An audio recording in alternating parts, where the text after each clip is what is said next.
Fanboy. Part-Time Fanboy doing my thing.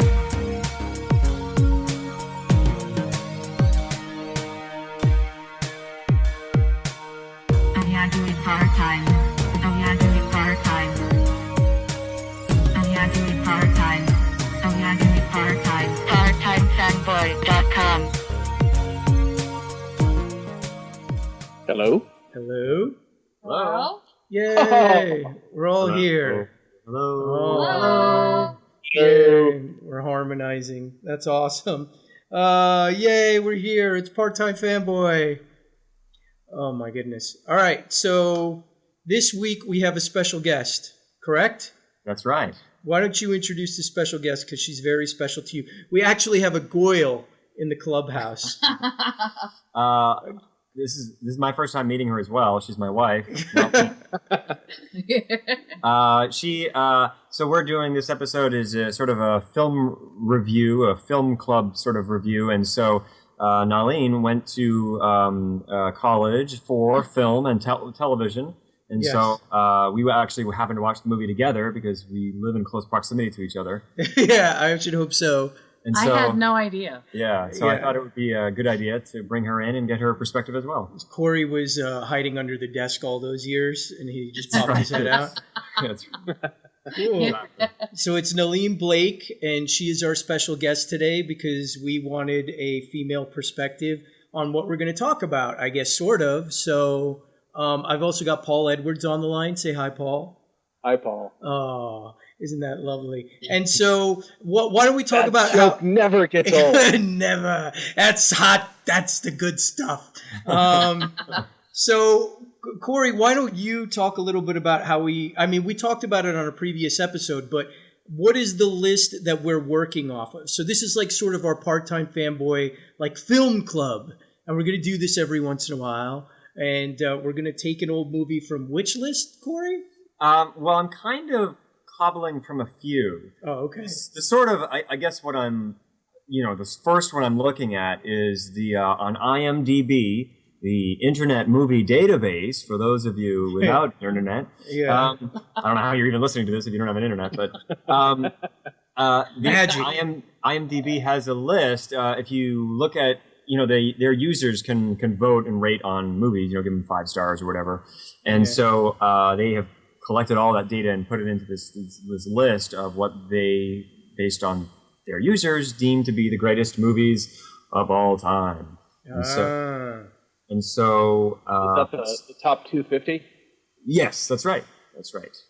And so, and I'm also looking at, the film, what is it? IFC or IFC, yeah, the IFC, their top 100, and then there's a couple other ones that are, supposed to be hoity-toity and knowledgeable about such things. And AFI's 100 Years, 100 Movies? That's it, AFI, that's right. There Yep. you go. That's it. And Some of the so you had suggested that every once in a while we pull a movie off of one of these lists and decide to watch them and then just talk about them, which I think is a great idea because we're all like huge film buffs. So, I said, yeah, we should do that. Yeah, I guess my thought was that there's all these like hugely classic movies, some of which I've seen, some of which I haven't. And, these are the ones that you're supposed to like. So I thought, well, why not take sort of a fresh look at them and just watch them? And, it's okay if we don't like it. And, and just sort of take a look and see what we think based, historically what it was like when it came out, the impact, and talk about that. And we can talk about watching it now and how it, how it resonates still, if at all. And, just talk about a movie. Yeah. And I think we should also say that none of us are like film scholars. Like, we're kind of approaching at this from like, like a fan sort of, this is the layman's version here. Yeah, I mean, it's not, Roger Ebert or, Leonard Maltin, talking about scholarly film discussion. It's just kind of like we're all big fans of movies and, we just kind of felt like it would be interesting to look at it from different angles. So, so what's the movie that you picked, Corey? Because I was like, all right, this is your show. You All pick right. the movie, All and you picked a doozy for sure. Yeah, well, I thought start at the top. So the movie that I picked is Citizen Kane, which is Bum, bum, widely bum. Well, starting at the top of certain list, I noticed it's only on number 63 on the top 250 of IMDb. Yeah, well, Yeah. fuck IMDb, because That's what you get when you get populist lists. You let the common man in the room. Yes, exactly. Cousin Earl scratching his nutsack. Yeah, no. All right. Citizen Kane, yeah, the number one. On AFI, it's still number one on the AFI list. I noticed that, I guess, is it a magazine or a website, Sight and Sound? Yeah, that's a magazine. Yeah, that's another kind of big one. Yeah, it got knocked down to number 2 by Vertigo, which is like, please, to me. But anyway, But that's the first time that's happened. It has Yeah. been consistently the number one. So yeah, could be apparently a sign of a shifting taste, or it could be an anomaly. Or Yeah. Well, I guess Sight and Sound does their list like every 10 years or something. Right. Yeah. So on AFI, it's still number one. And I don't know about IFC. I haven't really looked at that website. But yeah, I mean, so, and I guess it's just considered like one of the greatest films of all time, right? Yeah, I mean, it's generally considered to be the greatest film of all time. Generally, I mean, Yeah. I mean, I don't know if you could include foreign language and yeah, but yeah, I mean, I think it's pretty widely considered to be the rockinest movie of ever. Yeah. Well, I know Paul has seen it, and Paul, you said you watched it like once a year, like every year. Mm-hmm. Yeah, and to me, I love the movie. I mean, spoilers, whatever, how we're gonna feel. Like, I think it's great. But so you guys are seeing it for the first time, you and Nahleen, right? No, we both saw it in college. Oh, okay. But this was like the first time since then, I think. Yeah. Oh. Yeah, we were kind of forced to watch it in college. In our production classes. Gun point. You have to watch this. That's it's so the best funny. movie ever. And so you saw it in a class, or did you see it in a screening room? Like, how did you? I think I had to watch it as homework or something, so I already went into it with a resentment. The dreaded VHS copy? Oh, I'm sure it was. Oh, wow. No. How did you first see it, Paul? I first saw it as a screening. It was I think like a 35 millimeter print at it was a museum that I saw it at, actually. Yeah. They did it as part of like a museum exhibition. So it was like really a sort of a terrible way to see a movie because, like you're watching it projected on a wall and, in like folding chairs and things like that in sort of like a community room type situation. Yeah. But still impressive, Yeah. I saw it. I remember I was like, somewhere in like high school drama class, like people started talking about Citizen Kane, and the drama teacher ruined it for us, like what the ending was, but we didn't know. I didn't know the context and like what he was talking about, and I don't want to ruin it for anyone else. But he basically blew what Rosebud was, I want to ruin it for everybody. No. And I'd always been like, what's Citizen Kane? And I remember in college, it was probably like 18, like freshman year in college. I was I was good friends with this other girl in the theater department, and we were kind of hanging out looking for something to do in Jersey. And we were looking through a newspaper, and it's like, oh, look, in Manhattan, they're showing Citizen Kane. And she's like, what's Citizen Kane? And I'm like, oh, it's supposed to be this awesome movie. Let's go check it out. So we got in my car, her car, I can't remember, drove across the bridge to Manhattan, and got in like right as the newsreel footage kind of like was like, we'd missed the Rosebud part, like where he says Rosebud.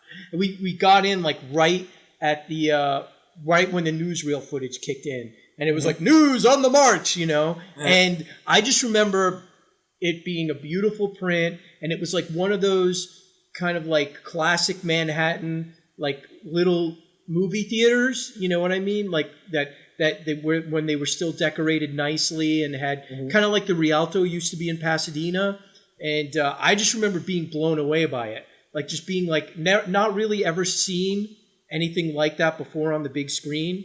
So I just remember being like, wow, what is this? And I think it was the newness of the experience too. Just like it's an old movie. I've never seen an old movie on a big screen before, that sort of thing. So That's kind of a nifty place to sort of jump into the story in a way. yeah, I guess. Yeah, it totally was because we didn't know what we were looking at. Like we were like, is this are they showing like an old time newsreel before the movie? Like we didn't know what we were looking at. And then obviously, fairly intelligent 18-year-olds, we were like, oh, this is part of the movie. You know what I mean? So, which is kind of, and it's funny thinking about the newsreel now, especially with Orson Welles' history, as far as like the radio broadcasts and stuff like that. But, we could talk about that later. So who wants to start? Because I watched it a couple of weeks ago, and did everyone watch it again? Like over again or? Yeah. Yeah. Yeah, we watched it Friday, I think. Oh, so you guys are fresh. So Saturday. how did it hold up for you guys, Corey and Nahleen? Go ahead, Corey. It stinks. No. Oh! I'm No, wounded. I liked it. I liked it more than I remember when I originally watched it. Yeah. And I think what impressed me so much is one, the technical prowess, which is obviously well covered in other sources, but I think is worth talking about. And just the the lighting and the camera work and I read some up a little bit on how they did some of the shots, and that like completely floored me how they sort of did these ridiculous in-camera edits to get deep focus and all this other stuff, and and the acting was way more interesting than I remembered. What do you mean by interesting? I think in my head I remembered it being much more flat and sort of and feeling older, like feeling its age, feeling dated. And rewatching it this time, I didn't really get that. I mean, obviously it's clearly takes place in the 40s, but but he Orson Welles is obviously a fantastic actor, and he was fascinating to watch. A lot of the supporting actors were really did some really nice stuff. So it didn't have that like, oh, this is just an old movie feel to it. Yeah. And there's a lot of interesting character stuff. I thought it might have been too long, and that might be just modern sensibilities and attention deficit disorder. But I thought the second half dragged a little bit, and I wondered if the newsreel was too exposition-y and could have been sort of tightened a little bit, because some of the information ended up being redundant and more interesting in the flashbacks than in the newsreel. But overall, I mean, I really liked it, and I thought it was a amazing achievement. Yeah. What about you, Nahleen? What did you think? Well, let's see. I think I was a different Nahleen back then, way back when, because when I first watched it in school, I just have to laugh because I remember my professors made it so big and so important to watch. Yeah. As a film buff, this is serious. Yeah. That I think that I watched it and I said, wow, the production quality is amazing. The cinematography is awesome. I was really focused on lighting when I was a lot like in school.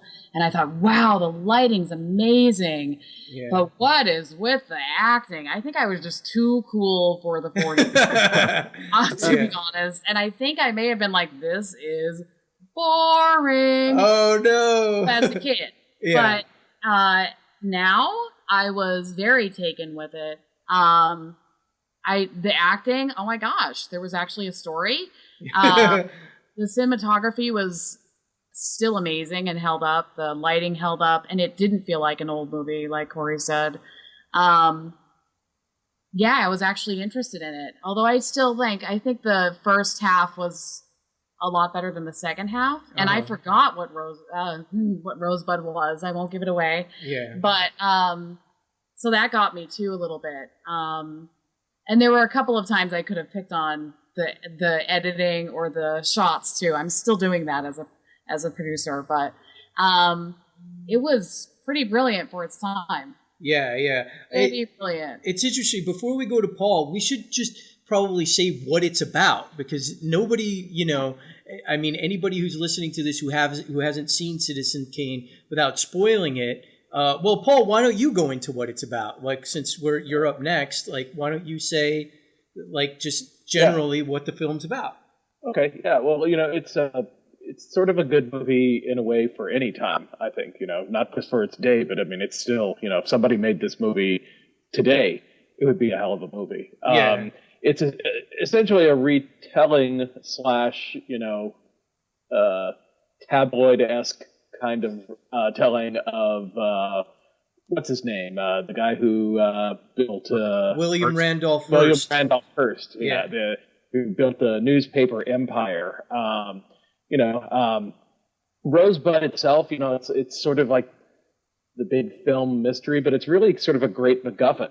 It's not really important what Rosebud is, because it's sort of there to move the story along.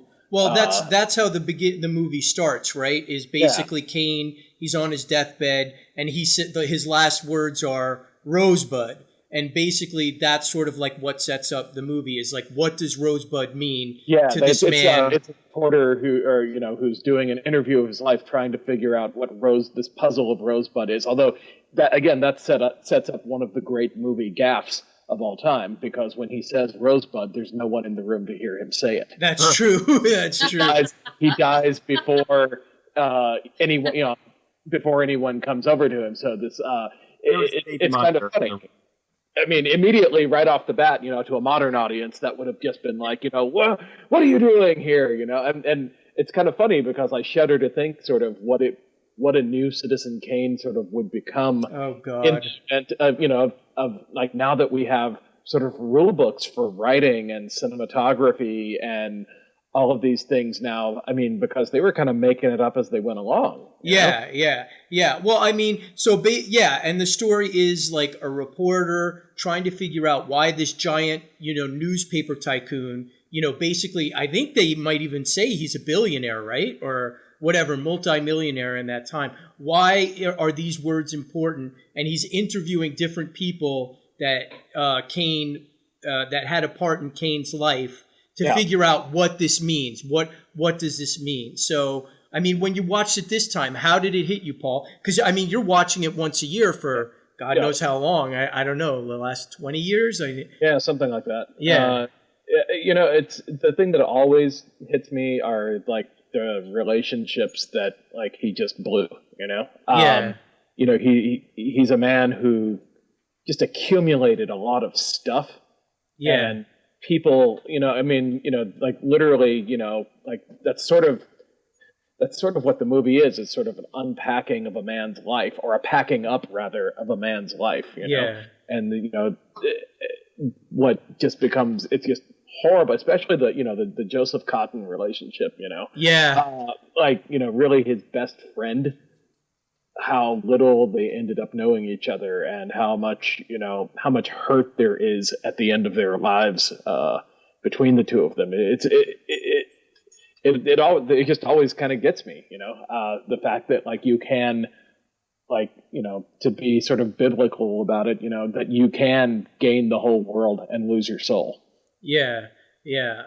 I mean, it's seriously a very powerful film. I mean, the first time I saw it, I think I was blown away by the black and white and the photography and just how not old timey after the newsreel sequence. It seemed to me, you know what I'm saying? Like when I was 18, I was like, and I think I was really discovering old movies at the time. And there were a lot of movies that I saw like on VHS that I was like, wow, this is not boring. Like they're talking about like adult subject matter. They're talking about stuff that's important. It's not just like, hey, you dirty rat, it's like they're talking about serious subject matter. And so that I think was the thing that blew me away. I bought the DVD when it came out, and I've watched it, a couple of times since then. But for some reason, this last time, it just like nailed me. Like I was just like, wow, I mean, it just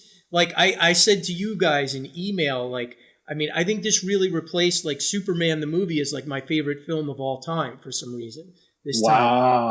time. I really think that, I mean, you know, who would win in a fight? Kane or Luthor? Kane would be Lex Luthor. He'd probably have kryptonite. I don't know. But, you know, no, I mean, for me, it's just like I'm older now and looking at like, you know, just looking at a life that just is like, that just passed before him, you know, and just all, you know, we all have things that maybe didn't turn out perfectly or done right. And it's just like seeing that on the big screen and looking at the technical genius of it all, you know what I'm saying? And knowing what he was up against, this being his first film, Orson Welles' first film, he co-wrote and directed it, you know, acted in it, you know, I mean, just knowing all that, I was just like, this is an amazing piece of filmmaking. Like, for some reason, it just really nailed me. And I just think at this point in my life, like, I was just like, this thing is like, to me, it was almost perfect. Like, I was like, wow, I came away and I was just like, and I've been saying to you guys for the past couple of weeks, I'm like obsessed. You know, I've watched like 2 or 3 Orson Welles documentaries, like on YouTube, one of which was like 3.5 hours long. And, you know, the documentary that came with the DVD, which is like American Experience, the battle over Citizen Kane. And my wife for Valentine's Day got me, This is Orson Welles, you know, written by Peter Bogdanovich. And I started reading that.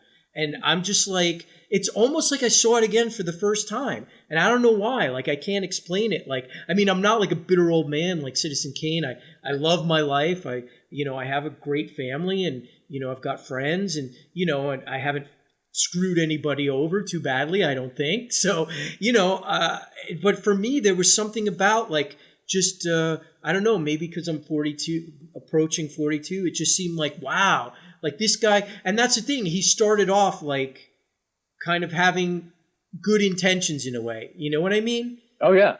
Oh, yeah.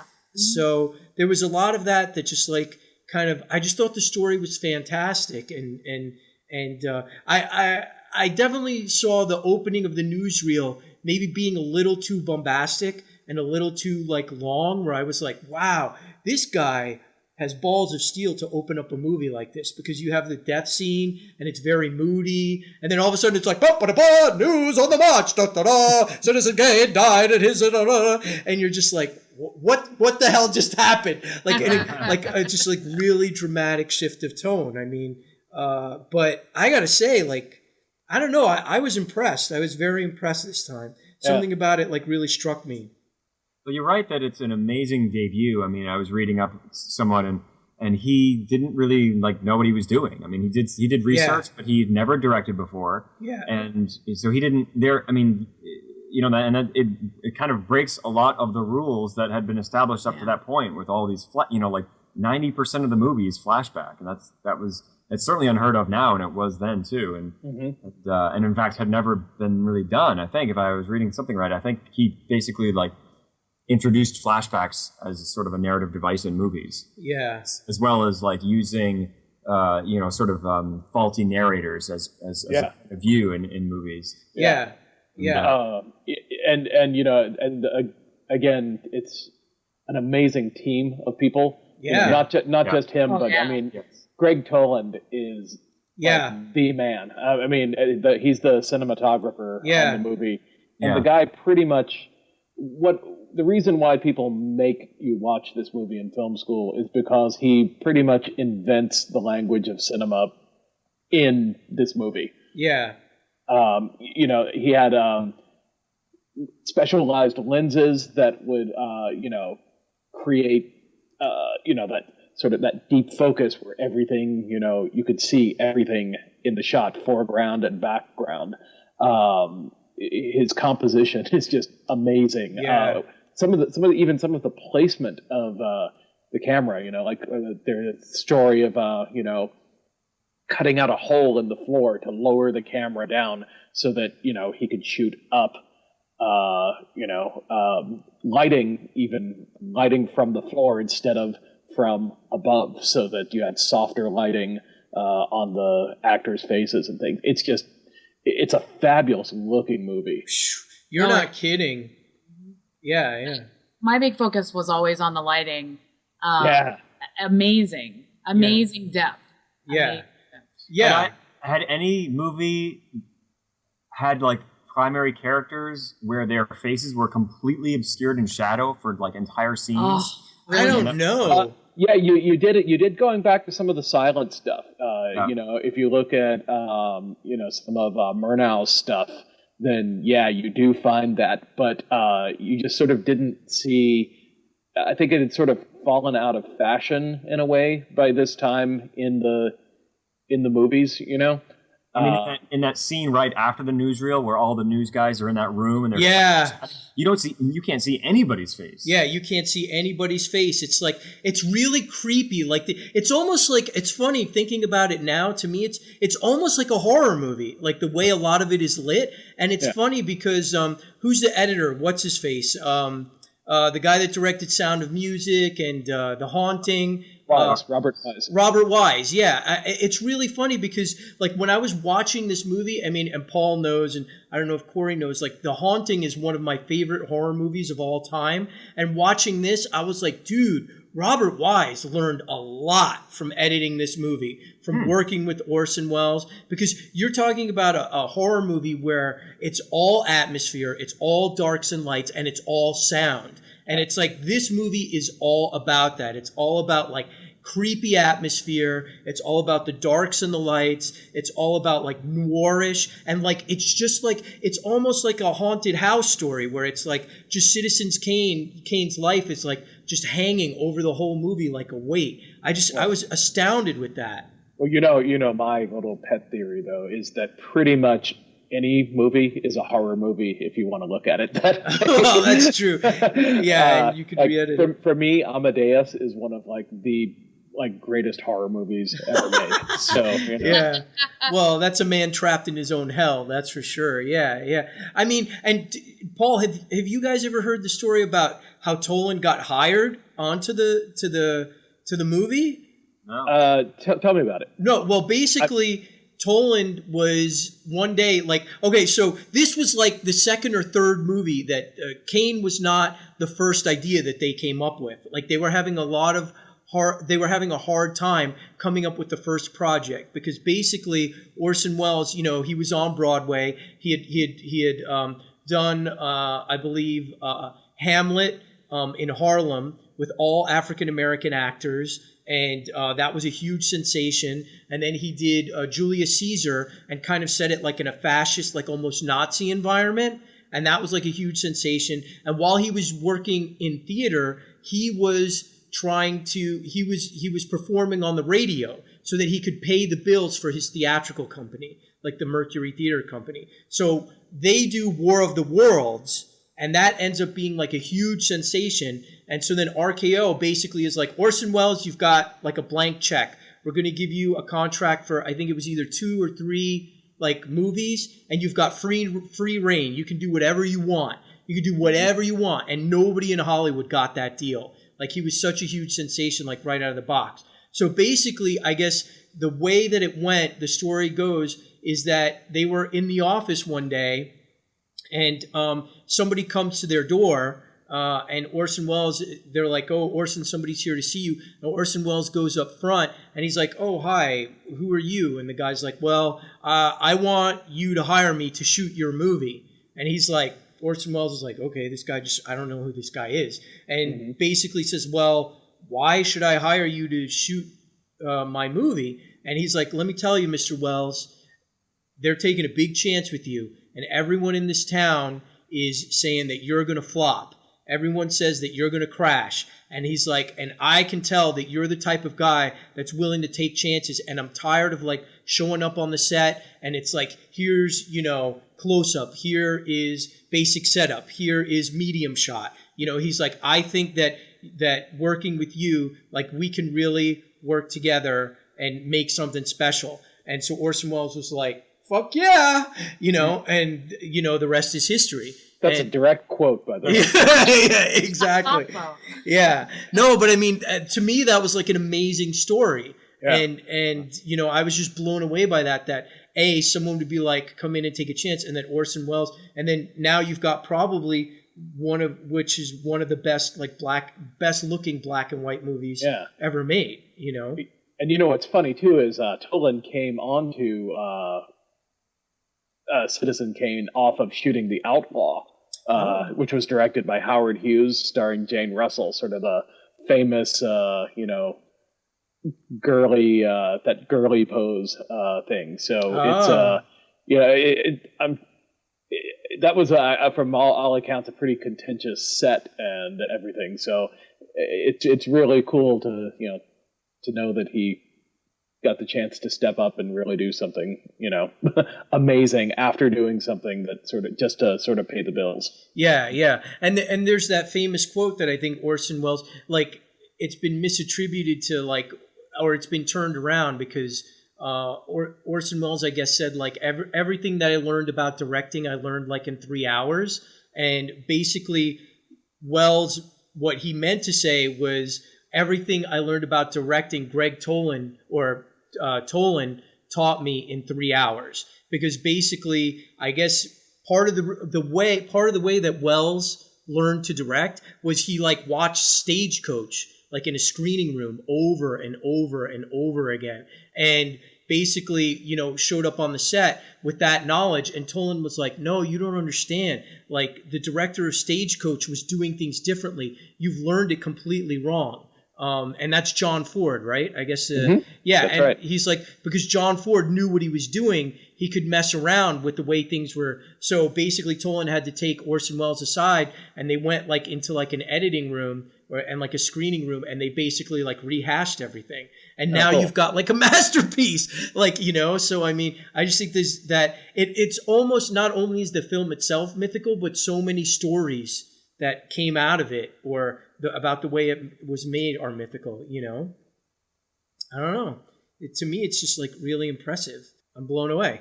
So what it brings to mind to me is something I've always thought about since, when I first started learning it in school, is that, there really are two schools. There are those who can direct and produce naturally. It's just in them. Yeah. They have the talent. They have the brilliance. They have the vision.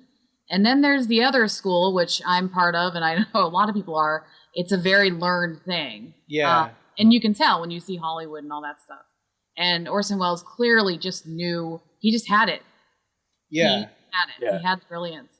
Yeah. And I think it's important too, coming into this, that he was a stage guy, Right. Yeah.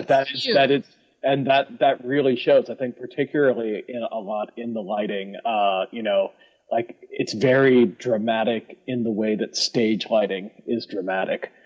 And it's for me, it feels like this is the moment where, even though there have been a lot of really great movies and things before, it's for some reason, this is the moment where it all sort of came together, and people were almost holy shit, this could be a legitimate art form, Yeah.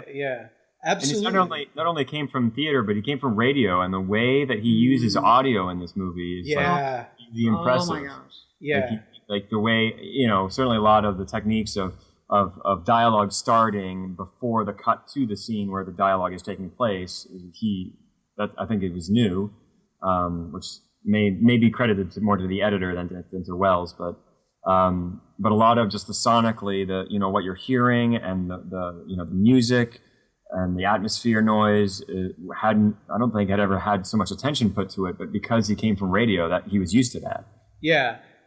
I mean, I was very impressed watching it this time.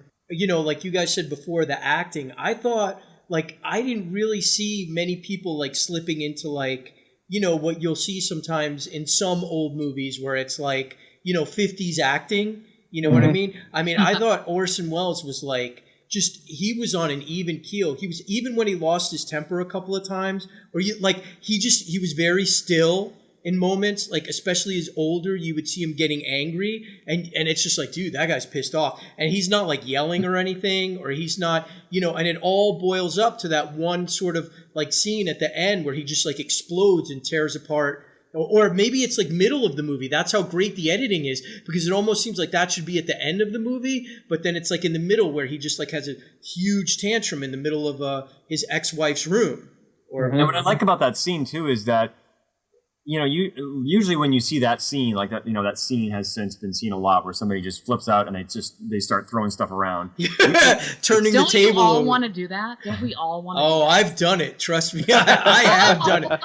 Oh, I have done it. No, that scene, but that always looks so like, you know, like the guy that usually it's a guy doing it is like so like I'm powerful, I'm wrecking everything. Yeah, but he like is lumbering. It's awkward. He's tripping, you know, like it's really meant to show how powerless, you know, and how much of a, you know, mess he is, instead of like roar, I'm mighty. Yeah. It's just like it's all the built up, pent up frustration that he's had over the years, and it's just like it's tearing his body. You know, he's old now, and he can't like and I mean, it's so funny that you mentioned that he's like lumbering and stuff like that, because you know, I believed he was old. Like I didn't, and I seem to remember this like when I first saw it when I was 18. I mean, I thought that the age makeup for the time was fantastic. Yeah. And I was just like, I believed that he was an older man, and I was just like, but like I would forget that that was that young guy there, you know, inside, because he was like what, 23? Like that just makes you want to kill yourself. Like he was 23 when he did this. Like it's just like insane how much life like he packed up into the time that he had, you know what I mean? Yeah, I believed him more as an older person than his friend. Yeah. Actually. Oh yeah. I mean, actually him more as an older person in general. I mean, his interesting was probably the most interesting. His acting was probably the most interesting. Yeah. I think that he was probably the most stable out of everyone, or at least knew the power of stillness in the performance, you know, not getting too broad. Like there's definitely those scenes with Joseph Cotton where he's older and it's like a little hokey. It's like, yeah, okay. Like, you know, he hams it up a little bit. He definitely hams it up. But when he's young, I mean, he's just like really powerful. And you can see like the doubt on his face where he's just like, you know, when they're starting up the newspaper, where it's just like, he's just like, where's this going to go? Like, which way is this going to, like, he's always, it's funny because it seems like Joseph Cotton's character never really, I mean, maybe in the very beginning, but there's always doubt in his mind that like, how's this going to go?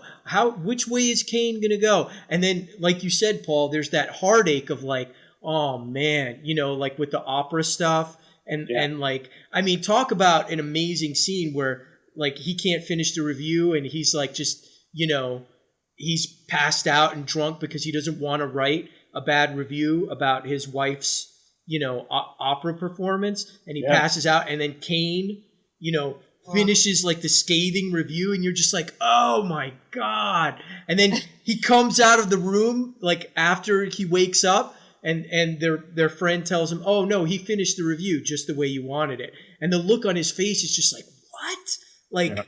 Like this is not how I wanted it to play out. You know what I mean? It's just, it's so deep. It's just so powerful, you know? And I loved at the next scene where the wife is just screaming at him, and then he gets the mail delivery, and that something like that again. It's like so many of these plot devices have been like recycled and reused and become so hacked. But in this setting, it was so.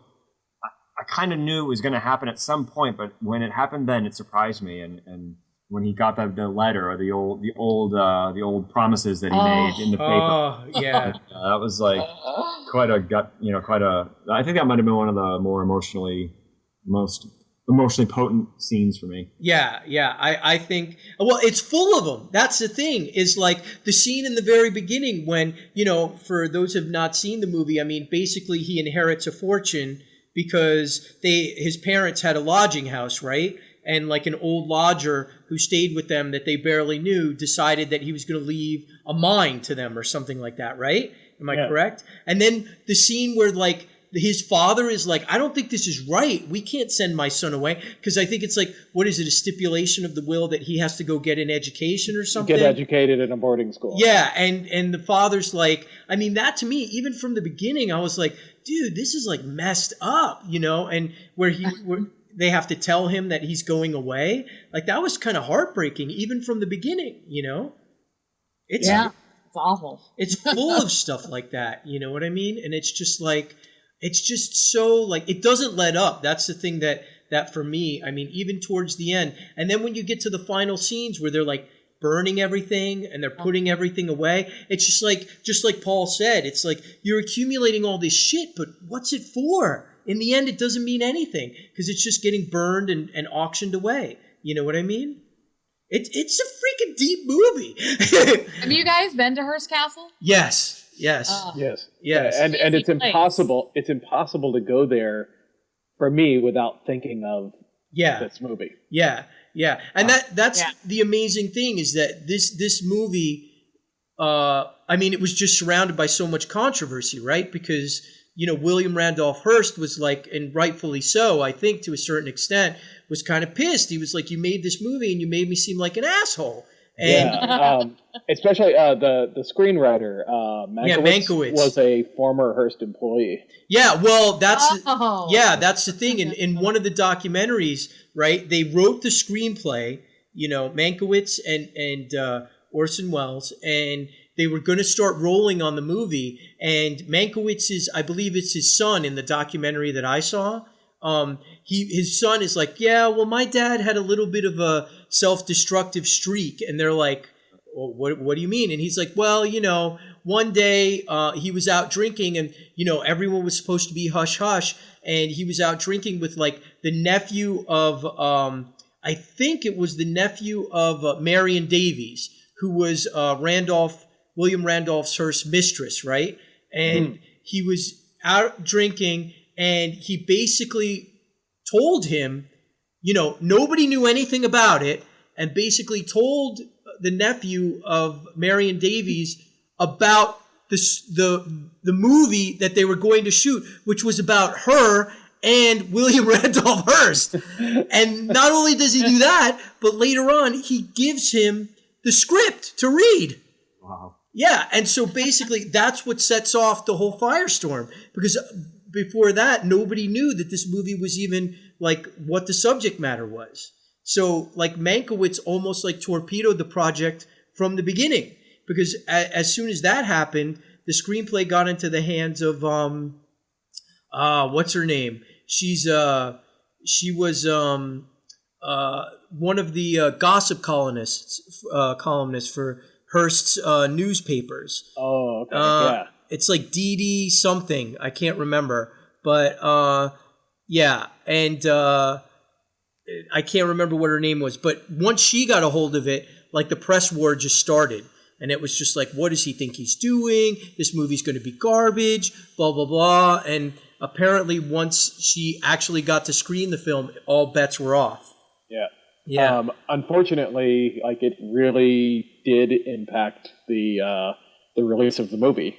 Hearst leaned on the theaters, and it did not do very well. And the sort of crushing effect of that was that it ended, for all practical purposes, it really ended the momentum that Welles had built as a director. Yeah. And he was never really able to, sort of live up to that promise. Yeah.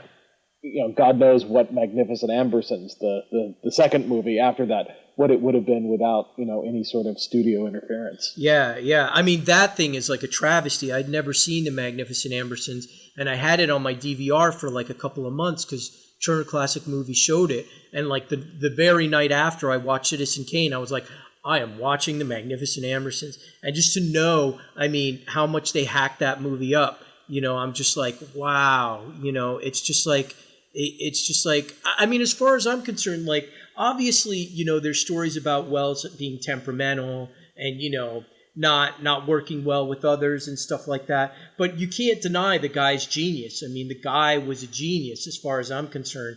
And just to know that, I mean, Hearst just went to war, over the picture. Like, he wouldn't advertise, obviously, in none of his newspapers nationwide They wouldn't run any ads for the movie. There's like no advertising. And, I mean, he basically threatened the studios. And they were going to burn the print. Like the shareholders of RKO were going to burn the negative. They were going to burn Citizen Kane. And apparently there's a line in one of these documentaries that I watched where Robert Wise was like, a lot of people have seen Citizen Kane and a lot of people have seen his other performances, but I'm the only person in the world who has ever seen Orson Welles' greatest performance, because right before the shareholders were going to screen Citizen Kane at Radio City Music Hall in New York, Robert Wise was ordered to bring the print, and Orson Welles showed up. And he gave this rousing speech about like freedom of speech and how we can't let him push us around, meaning, Charles Foster Kane, the newspaper man, Hearst. And basically, he won them over with that speech, and they ended up releasing the movie. And I mean, it kind of is tragic because, Hearst just destroyed him, just destroyed his career. And the movie was critically, it was well received. It was nominated for Oscars and stuff. So, I don't know. Hey, I just saw a story right now that says that the original script for Citizen Kane, marked as Orson Welles' working copy, sold for $167,000 at auction. Wow. That's crazy. That was almost more than the box office take. Yeah, I know, right? Yeah. So I don't know. I was just astounded with this movie, and it's just like really inspired me to just track down as much of his other stuff that I can. I mean, have you guys seen any of his other stuff? I did see his final performance, which may be his finest moment.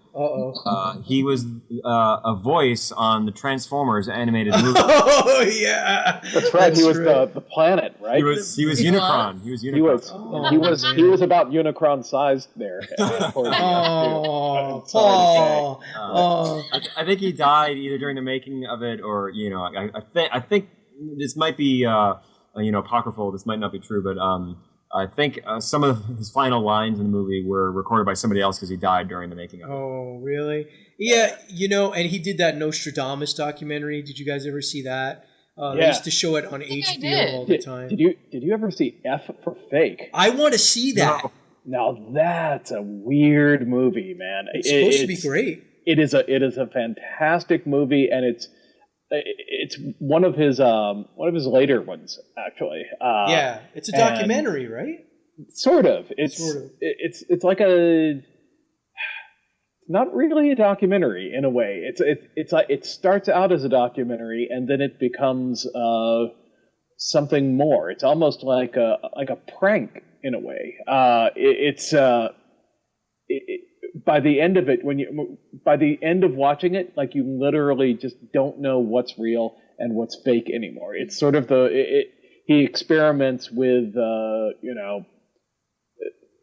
with the documentary form there in a way that's really, really far ahead of its time. Cool. It's unbelievably cool. If you ever get the chance to track it down, you really should. Yeah. Oh man. There's also an audio of him in a studio, in a recording booth, recording an inane commercial, and the director is trying to get him to say something in a particular way, and Orson Welles just flips out on him, and it's hilarious. Oh no! I feel bad for him because the documentaries that I tracked down, obviously the American Experience one, the Battle Over Citizen Kane. And I'm telling you, there is a 3.5 hour, it's like 2 hours and 44 minutes. It's on YouTube, and it's called Arena, the Orson Welles story. And it's almost a 3 hour long interview with him. And it's amazing. And it's free. You can just watch it if you have time. You break it down, which is what I did. And the most powerfully tragic thing that he says in both of those documentaries, because the American Experience documentary uses footage from this Arena documentary. I guess Arena was a BBC show like in the 80s or something. And he says, he says something like, if I could do it over again, or if I could do it again, he's like, I would have become a politician or a painter or an engineer or something. He's like, because something like 90% of my time has been begging to make my movies, begging for money to make my movies. He's like, it's 90% begging for money. And he goes, it's 10% movie making. And he's like, and that's no way to spend a life. And I was just like, oh my God. And he was at the point where he was very big and had the beard and he's old. And it's just like, it's just heartbreaking looking at that and thinking like, Jesus, like maybe you were a little too big for your britches, but you didn't deserve that. You know what I mean? Like, I don't know. Like, I just think that, I don't know. I'm very impressed with this movie. I'm very impressed with him. The fact that somebody would put Vertigo before this movie, no way. No. I think it's something that everyone needs to see. And I remember sitting at work, like I think when that AFI movie first came out, the AFI list, and there was like a big hubbub about it, and some film fans were like, well, how could you make a list? And average people were like, oh, we have to watch all these movies. And I was sitting in my cube at work, and this guy walks up to this woman, and he's like, I kind of popped that Citizen Kane in over the weekend, and I think it was boring. I was bored. It was so boring. And she's like, oh yeah, I tried to watch it too, and it was boring. I thought it was really boring. And it took all my strength to stand up and be like, what the fuck are you people? Like, I almost had a network or like an Al Pacino moment. Like, you're out of order. He's out of order. This whole goddamn place is out of order. Because dude, you could have had a Citizen Kane flip out and started like throwing furniture. I wanted to, because the thing is like these are people who have rented this movie, and no disrespect or whatever, they're watching it. This is probably like right before everyone was getting widescreen TVs. They're watching it on their dinky little TV in their dinky little room, and just like with modern expectations. And it's like, no, fuck you, because there's movies that like Lawrence of Arabia you cannot watch on a television. And I think that Citizen Kane is one of those movies. See it on the biggest screen that you can see, and just, shut up and watch the movie. You know what I mean? And take it in. You know what I'm saying? Don't sit there, put your kids to bed, whatever, la, la, la, la. Watch the fucking movie. Because, no, it's a great movie, and it deserves respect, And if you go into it like, entertain me, motherfucker, then it's not going to work for you. But if you go in with respect, and you go in, I'm an adult, and I want to be treated like an adult, then you're going to be pleasantly surprised. That's my opinion. Although I think it is a tremendously entertaining movie. No, I agree. I agree with you, but it's not like, whatever, J-Lo or whatever people are into. I don't know. You know what I'm saying? It's not lowest common denominator, and this is like, to me, it's like high art. So I don't know. I got riled up there for a second. Excuse me. But I honestly think like Superman, the movie, obviously I've spoken about it before. It's not the greatest movie of all time, but to me, it had an effect on me as a kid. And watching the Citizen Kane just had like a really powerful effect on me watching it this time. As a grown-up. Yeah. Hey, Nahleen, have you ever seen any other of Wells's movies? I don't think I have. I feel like I did, or I was again forced to. But no, I don't think so. I just remember hearing that Orson Welles was it, and I'm sure we had to write a paper. Yeah. And it's interesting because I can see where people would think it was boring if they just watched it and were like, what's this? Citizen Kane, whatever. It's from the 40s. I don't know. They go into it with the expectation of it's from the 40s or something. Yeah. And they don't go into it with an open mind. And you don't even need to have an open mind to watch it to appreciate it. That's what's so interesting about it. Yeah. He did make a bunch of other really entertaining movies. Lady from Shanghai is a great movie. Third Man. The Third Man is probably one of my favorite movies. Well, he didn't direct that one though. He starred in that, but he's definitely brought his gravitas to that role. And Touch of Evil. It's a marvelous movie, despite the horrible miscasting Charlton Heston. Yeah. In that movie. It's a really, really cool movie. Something I just found out about, and just when we were doing the research for this, I didn't realize that. I didn't know this, and I would have loved to have seen this. He was doing a version of Dead Calm. Really? Yeah, he was shooting it because I guess Dead Calm was a book. Yeah. And the whole thing takes place on basically a boat. Yeah. And they did famously make that with Nicole Kidman. Yeah.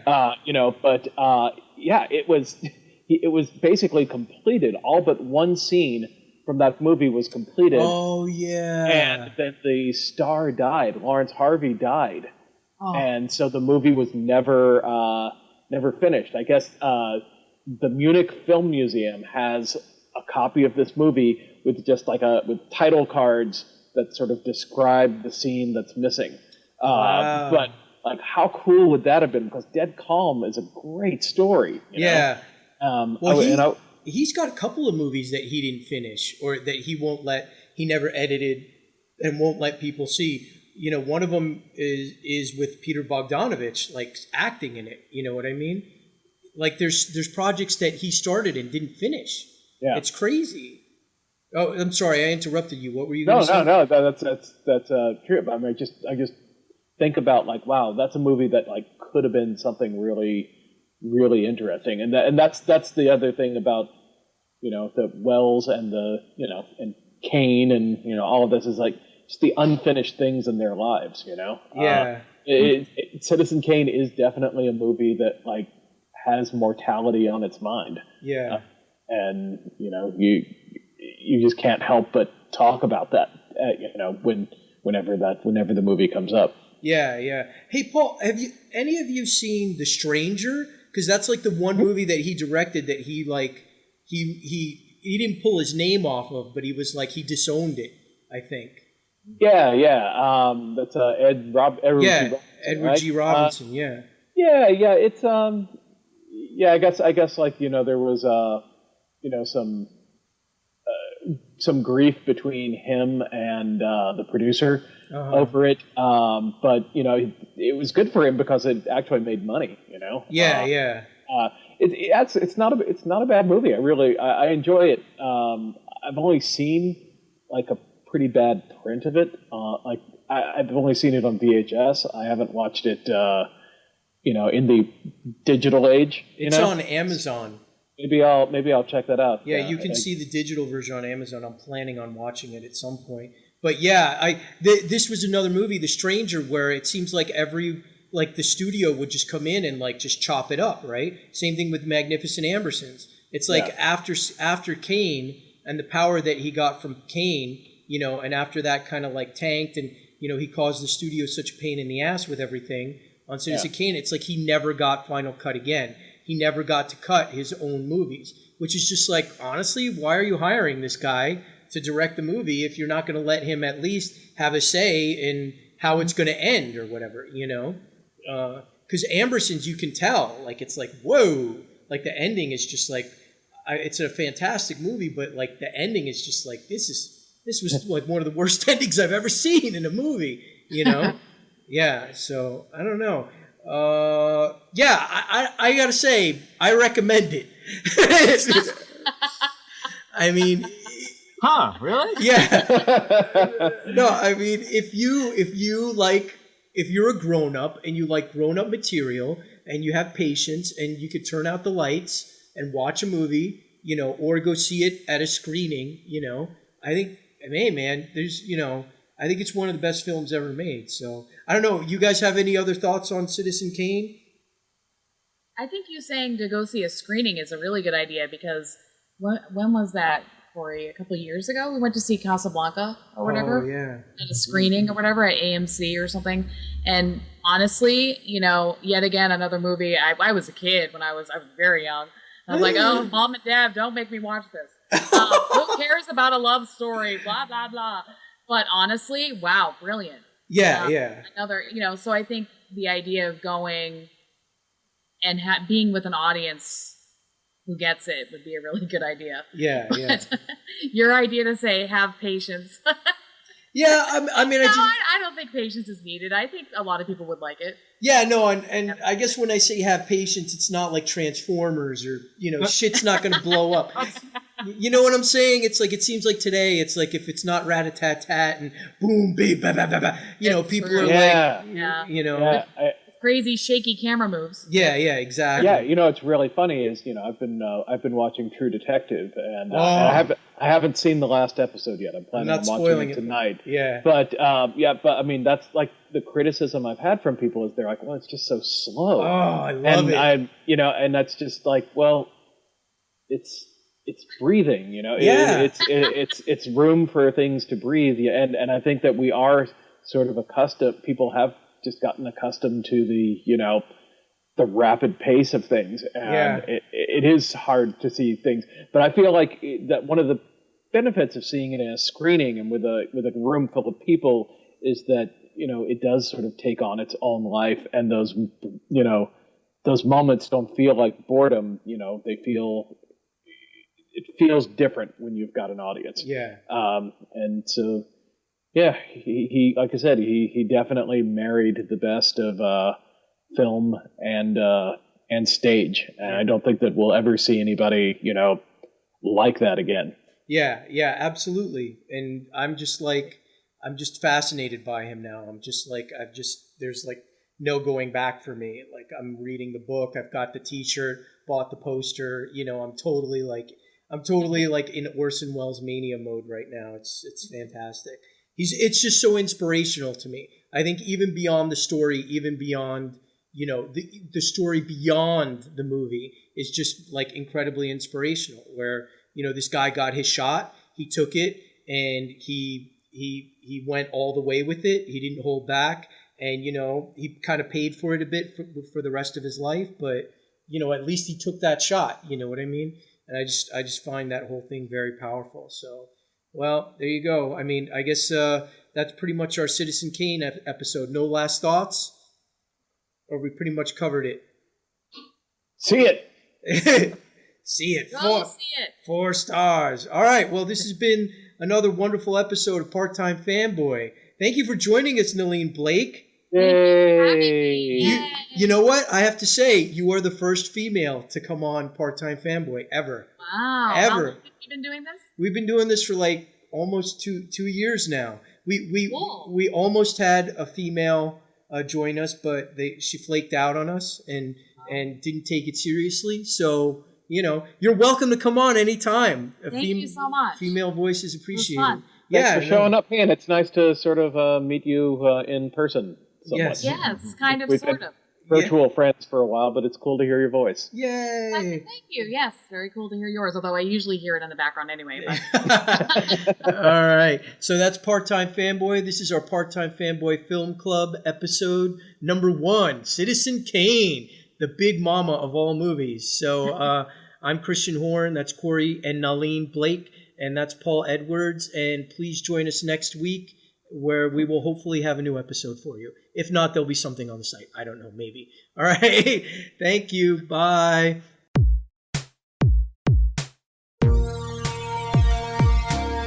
Part-Time Fanboy. Part-Time Fanboy doing my thing.